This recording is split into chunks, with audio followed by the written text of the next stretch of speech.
Wholesalers, if you could make a list of some of your most important topics that are going to improve the trajectory of your business for the balance of this year and the years ahead, I have every suspicion that one of the topics on your list would be to be better organized, which would lead to higher productivity. And if that's the case, wholesalers, I've got just the show for you today.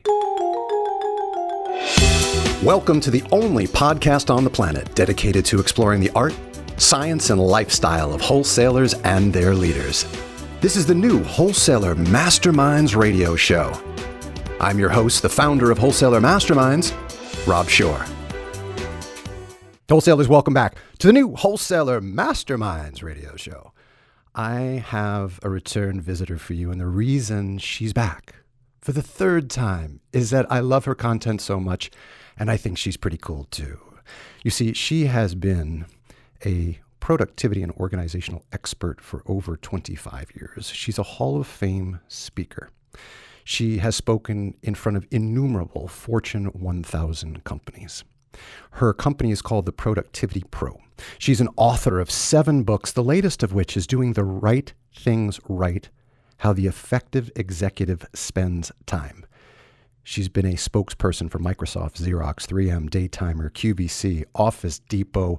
I could go on, but that would just eat up me picking your brain. Laura Stack, welcome back.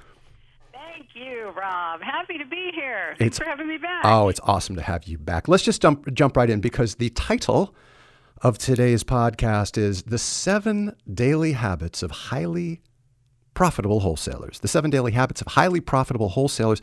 We may or may not have time to pick through all 7, but as we talked about a bit in the pre-call, I want to get after some that I know are near the top of a wholesaler's list. And one, indeed. Yeah, so let's do it. One of your 7, and wholesalers, I hope you're listening closely because this one's super important. Follow up with impeccable accuracy and predictability.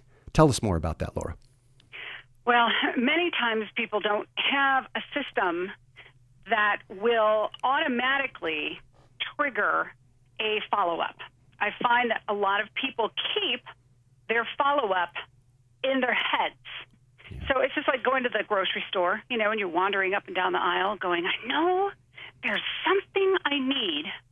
And, of course, when does it come to you? Oh, when you leave. Right. And you go, oh, geez. And so that's the sensation that a lot of wholesalers are getting when they are, lying down to go to sleep at night. And all of a sudden, something pops into their head, and what do? You grab your phone by the side of the bed, you text yourself, all right, email yourself, call yourself. These are all symptoms of keeping everything on your mind, in your mind. Okay. And so as a whole, I think people have to get better at using their technology to remind them so that when they say in an email, hey, I'll get back with you in a couple weeks and we'll go from there, what do you do at that point? And there has to be some sort of immediate entry. Now, if you have a little black book and you write it down on a notebook, well, that's fine. But paper pretty soon gets meetings and, notes and phone numbers and to-dos, and people are constantly going back and rewriting and reviewing. And so it's critical to have some sort of methodology you use, whether it's a CRM, whether you're immediately going to go to your ACT, your Salesforce, whatever it is that you're using, and schedule a call from there, or whether you are going to, in your Outlook, or your email, whatever you're using, go to your sent items. Do you know how to set a follow-up so that you are automatically informed? Okay. And if you're going to use paper, do you have a systematic way of getting that into your follow-up system? So All those right. are some of the challenges I see. Let's unpack this a little bit, because you just kind of laid out a whole honeypot of possibilities there. So first of all, let's talk about follow-up on the go, right? So is there a particular follow-up? Let's talk apps first. Are there particular apps that you like, things like Toodle-Do and things like that? Are there apps that you like that are good follow-up apps that wholesalers should explore? There are several that are good. Now, the question always is, what tool are you using? 99% of my corporate clients use Microsoft Outlook. My favorite app, I also use Outlook, is called Touchdown, like the football game, Touchdown, made by Symantec, and it is Outlook in one app. You see, most native apps on iPhone, on the Samsung Galaxy, which is what I use, you have to touch every single module separately, right? There's a button for your email, a button for your contacts, your calendar, things like that. Touchdown is Outlook all in one version. And the reason I don't like the native apps is, let's say you're looking at your email on your phone. There's no way in the native iPhone to convert an email into a task. And so people end up creating very disjointed to-do lists. Whereas in Touchdown, I can long press an email and right from there make a task, or right from there make an event. So because the native iPhone and the Droid machines are not all in one place, they don't have the right functionality. So many of the ones you're mentioning, Todoist, To-Do, Wunderlist, they're not connected to your email. And how do we get most requests in email? It's really cool, critical whatever app you pick. Yeah, let's talk a little bit about that. Let's talk about let's go to Outlook for a second. That's part of unpacking what you said before. Let's go to Outlook for a moment. How do I use Outlook to set up reminders? And I realize some of this might be visual versus verbal, but sure. how do I begin to look for how to create reminders and to-dos and events from within Outlook that'll help me streamline my workflow? Well, first of all, let me tell you what people are doing wrong. A couple of things that I'm seeing now. Some people have started putting things that they need to do in their calendars. Okay, it's very, very common. I'd say, 95% of people do this. Wait a minute. Hold on here, because I am a big believer in blocking the calendar. You're not? Oh, you didn't say you couldn't block the calendar. Oh, okay. You shouldn't have your to-do list in your calendar. All right. The reason is, if you have something in your calendar, so you have 25 things, you mark it as an all-day event or something, trying to fiddle around putting this to-do list in your calendar, and you don't get to it, what do you have to do? Schedule it from the timer in the day. You have to manually change it. Okay. You either have to snooze like 46 times, like I saw one wholesaler do a couple weeks ago. It was ridiculous. Or you have to drag it, or you have to open it. There is a manual manipulation involved. In other words, the calendar is designed to move backwards. Yes, that's what time does. It's not a good way to track tasks and to-dos. It's for meetings, events, phone calls, conversations, appointments. That goes in the calendar. Then the other thing people are doing wrong is they're trying to use their inbox kind of like a quasi to-do list of sorts. So they get an email and they go, well, I can't delete this and I can't forward it to someone to help me, and I need to respond to this client, but I can't respond right now. I'm, got a conference call in 10 minutes and I don't want to file it. What would happen if I filed it? Well, I would lose it. And so what do most people do? They either keep it as new, in which case, what do you have to do? Go back, reread it, retouch it, reprocess it, rethink about it, or they flag it, right, which is not, in Outlook terminology, a task. It's a reminder, which basically just puts a flag on the email. And now what happens? Your email inbox grows and grows and grows to hundreds or thousands of emails. So these are the two wrong things to do. The right thing to do is use the task functionality. And the difference is, when I load my to-do list in my task, and I say, here's the date I want to start working on this, here's the date that it's due, and I sort my task list by the start date. That way the today is your daily to-do list. The no date is kind of the memory list of things you want to do at some point. And then your master list rolls from later to next month, next week, this week, tomorrow, etc. And the huge difference is this, Rob: if I don't get to it, task list moves forward. The calendar moves backward. The inbox is static.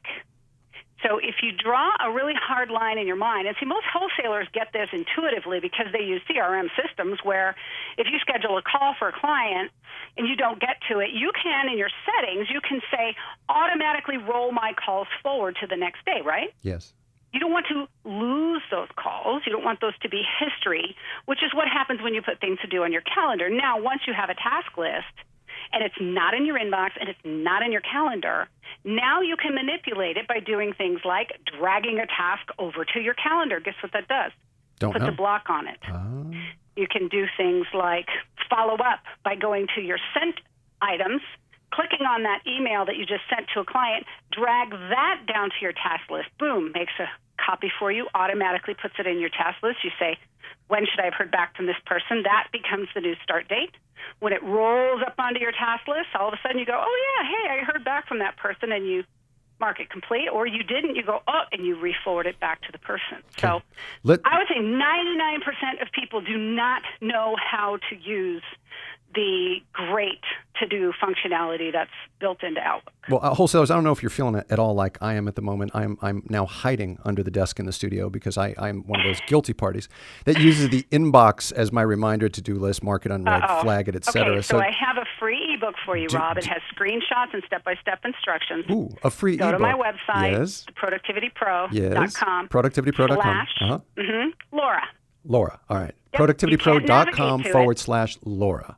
Yes, the productivitypro.com/Laura. And what am I getting? What am I getting? And scroll down to the bottom. There's a place where you can enter your email address, and it's an autoresponder. It's not me. And it will send you an ebook with screenshots and step-by-step instructions on how to properly do task management and follow-up in Outlook. Wholesalers, this is one of the reasons we wanted to have Laura on the show, because not only does she come equipped with amazing ideas to share with you verbally, she has a ridiculous array of materials. And I should mention at this juncture, before we move to our next topic, wholesalers, if you're interested in having Laura come out to a complex meeting, a national sales conference, any sort of due diligence meeting that you're having, or otherwise get Laura in front of an audience, your companies or others, go to WMM Speakers, Wholesaler Masterminds Speakers, WMMspeakers.com, or go to wholesalermasterminds.com and check her out, because I know she's amazing at what she does. Laura, let's move on to the next topic. Maintain flawless organizational systems. Wholesalers, if you like me, that feels like a leap. Flawless organizational systems. So let's give the listeners, Laura, just a taste of what do we mean there, because, boy, that is a show unto itself. But let's talk about some tips and tricks around flawless organizational systems, please. Well, I think once you've nailed the mechanics of using your software correctly, you know the difference between email, calendar, tasks, contacts, you're using the pieces the way they were designed to be used, then you have to determine for yourself what I call the core method, CORE. What is your core time management method that's going to help you be most organized? And most people have something that just drives them crazy. It's inefficient about the way that they're doing things. So the C stands for capture. How are you going to capture ideas and things that come to you when you're dragging a suitcase through the airport like I do? So I use a Bluetooth that's connected to my phone. I use Google Voice, and all I have to do is tap the touchdown app, tap a task, new, dictate into the phone what I just thought of, click the start date, the due date, and press save. And boom, when I open my laptop next, it will be on my task list. The key is you have to get rid of thoughts as soon as they occur to you. Okay, so wait, stop right there. Wholesalers, this is a cornerstone type of idea, getting rid of thoughts as soon as they come to you, because I know you and you know me, and I know that you're screaming down the freeway thinking of 101 different things between appointments. And so you've got to because you've got to unclutter the brain. Because if you don't unclutter the brain, all you do is have it on a constant feedback loop. And that's why you guys can have trouble sleeping. That's why you're part of why, not the only reason why, you're stressed. These things can alleviate. They have other benefits besides organization. But Laura, I digress. C is for capture. And why people multitask and don't focus, Rob, because without a solid capture mechanism, when you think of something, oh, geez, I didn't send that contract back, you do whatever it is you thought about because you don't trust your system. And your brain says, I need to remember to do this, and if I don't do it right now, that ain't going to happen. So that causes us to lose focus because we listen to that running chatterbox in the brain and we obey what it says, which is rarely the most important thing that we should be doing with our time right now. So if you're a paper person, you've got to figure. My dad used to just keep a little, mead spiral notebook in his pocket. I have vivid memories of him flipping that open and jotting it down. So there's nothing necessarily wrong with paper. Some people, when they think of something that they need to do, their first instinct is to grab a piece of paper and a pencil. Mine is to grab my phone, right? Other people capture. They like to send themselves emails. Well, fine, as long as you know how to convert that email into a task. The point is you've got to get everything into one system. If you've got LinkedIn requests, one client's texting you, this person's emailing you, this person you talk to on the phone, you're disjointing all of your inboxes. And until you figure out how you're going to capture that and get it into one place, you're just going to be flying all over the place or just doing what happens to be in front of you rather than what's the most important. So that's the capture piece. All right, let's move on to the O. Well, the O is once you've got everything captured, now you've got to be able to organize it into start dates and due dates. Again, organizing for me is tasks in Outlook. Maybe you use Gmail. It also has a task function. If you're on an email in Gmail, people don't even know that you're supposed to click the More button. And it says, add to Google Tasks. Who knew, right? So if you don't understand the functionality of your system, even if you use an Excel spreadsheet, but I really like to use the tools that were provided by our companies because we sit there for hours a day in front of them anyway. We may as well figure out how to use them correctly. Great point. So C is capture, O is organize. What's the R? The R is reference. So if you're in a taxi and, you've got a half hour to your next destination, do you have your prioritized to-do list right in front of you? And can you execute on those things during that time? So I use, for my reference, my phone, my iPad, depending on if I'm on a plane, right? Everything has to sync. So that way, when you want to reference something, boom, it's right on my phone. I use, again, Touchdown is the app. I can click my task list.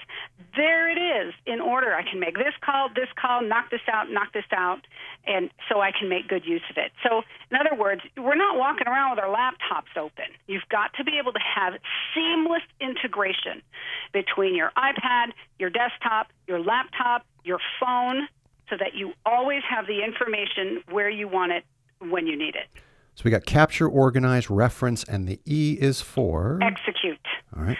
Execute. So if you're, on your phone and a client sends you a spreadsheet and you're thinking, oh, geez, I don't have time to, I can't open this link doesn't work very well on the phone, I really need to get to my desktop.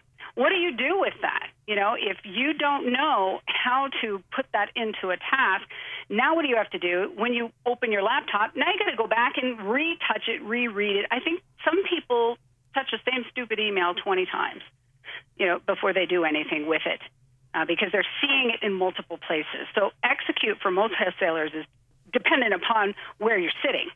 When I'm in my office, as I am now, got my big monitors, plug into the dock, ergonomic keyboard, all of that. But you've got to be able to execute wherever you are, whenever you are, in any context. And so if you can't do that, the E is probably the one that's letting you down. I want to ask a question, Laura, because at Wholesaler Masterminds, we're huge proponents of Evernote. Do you have some thoughts of Evernote? Do you have some best practices around Evernote? Evernote's great. However, it doesn't integrate with your email. You cannot have an email that you say, okay, I want this email to turn into a task in my Evernote. See, in Outlook, it's one click. I love Evernote, but I do not use it for to-do lists because it's separate from your tool, and it's yet one more place now that you've got to create a to-do list. It's great for sharing notes. It's great for meeting minutes that you want to share with your team. It's great for project documents. You know, if you want to save certain emails and you want to create reference items that go with that. It's great if you're reading an article and you want to right-click and, you know, capture this page, put it in a notebook, tag it. All kinds of fantastic uses for Evernote. I have it. I love it. I use it myself, but it doesn't have anything to do with a task list. I know. I understand what you're saying. I'm processing what you're saying. It's a phenomenal tool. If you get a text from a client and it's like, okay, now I got this text, but now I have Evernote. How are you going to get the text right from there into here? Or if you get an email, how are you going to get the email right from here into here? They're two separate tools. Right. There's copying and pasting involved, and that's not what we want to do. Right. Well, I mean, in Evernote, you can send something directly to it via email. So you can forward it via email directly to your Evernote account, tag it accordingly. But it's the integration that's lacking. Right. But then you can't go to your Evernote and reply to that email from your Evernote. 100%. See, you're always having to go back to another tool. Yep. And the more we disjoint our systems and have to go to multiple places, I just think that TAS is such a powerful database with tagging, with assigning delegation. A lot of people don't even know you can assign tasks. Just like you invite people to meetings, you invite people to a task. They get it, they click accept, it goes on their task list. When they complete it, they mark it complete. You get an email back saying so-and-so just completed your task request. But see, nobody's even enabled most of the functionality. Most people have never even turned it on. And so until you really go through and change some of the settings, you won't know how to do it. It's kind of one of those learning to ride a bike. You're going to fall down a few times, but once you do it, you're going to be like, oh my gosh, I cannot believe I was wasting so much time. Most people waste 30 to 90 minutes a day easily messing around with their email and their systems. You know, wholesalers, one of the big takeaways that I'm getting, and I'm going to just drive this all the way up to 20,000 feet. One of the primary takeaways I'm getting is what Laura has hammered home so efficiently and effectively, and that is making sure that whatever you choose to use has direct interface and application with everything else that you choose to use, so you're not double tasking and triple tasking when you could be single tasking from within whatever it is that you choose to use, Gmail, Outlook, et cetera. And most of you are using Outlook. I got one last question for you. I don't mean to put you on the spot, but if you know about it, I know our wholesalers will benefit before we go. And that is, have you any experience with Good? I have, and I don't like it because it does not allow you to create a task from an email. Yeah, but the problem is for most of our wholesalers, they don't have a choice to like it or not. It's firm mandated because it does such a good job on the compliance side of tracking everything that comes and goes. Sure. You know, and if you have to use it, that's fine. It's not that you can't make a task out of an email. It just involves a little bit more of a manual process, you know, in terms of copying and pasting. But on the phone, in the Good app, you can't, in an open email, make it a task. That's the one downside that Good is, you know, versus something you can upload on your own phone like Touchdown. And I know some people can't do that. So you would still be able to turn that into a task. You just can't do it right from the native app on your phone. Wholesalers, you know, we started this saying the 7 daily habits of highly profitable wholesalers. We got through 2. Why did we get through 2? Because our guest today has such an amazing well of experience around a topic that she has been just deeply immersed in for 25 years. Laura Stack, thank you so much for coming back and joining us. Hey, thank you, Mr. Rob Shore. Appreciate you. It is my pleasure. I appreciate you too. Wholesalers, come back next time for another episode of the new Wholesaler Masterminds radio show. You'll find all of our content at wholesalermasterminds.com, and the podcast can be found at iTunes, Stitcher, and Google Play.